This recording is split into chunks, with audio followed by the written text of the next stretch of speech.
50% देने का वादा किया तुमने मुझसे। अपनी बात से मुकरना मत, मैं बता रहा हूँ।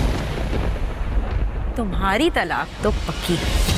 कहाँ रह गया उसका बाप? आ क्यों नहीं रहा अभी तक? इससे पहले कि मैं अपना जब्त खो बैठूं, प्लीज जाओ यहाँ से।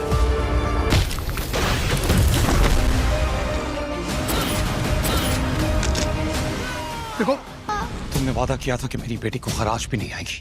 मैंने कहा था अपना वादा नहीं तोड़ना, वरना मैं तोड़ दूंगा। इदरान जो है उसके दिल में समीन के लिए नफरत आ चुकी है और उसे लगता है कि समीन की वजह से ही उसकी बेटी इरहा जो है वो किडनैप हुई है। कमाल जो है वो बड़ी ही होशियारी से किडनैपर्स के साथ राब्ते में होता है और उसने कहता है कि वो 5 करोड़ रुपया मांगे। अब जैसे ही इदरान अपनी बेटी को छुड़वाने के लिए 5 करोड़ लेकर किडनैपर्स के पास जाएगा तो वहां पर वो कमाल की कॉल सुन लेगा और उसको पता चल जाएगा कि इस सब के पीछे कमाल का हाथ था। समीन अपनी सफाइयों में बहुत कुछ कहती है लेकिन कोई उसकी बात का एतबार नहीं करता और सब उसी को कसूरवार समझ रहे हैं।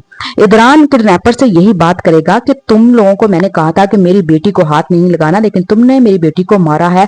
तो इदरान की वहां पर हाथापाई हो जाएगी और वो इरहा को लिए बगैर ही घर वापस आ जाएंगे क्योंकि किडनैपर्स को है वो इरहा को लेकर कहीं और चले जाएंगे।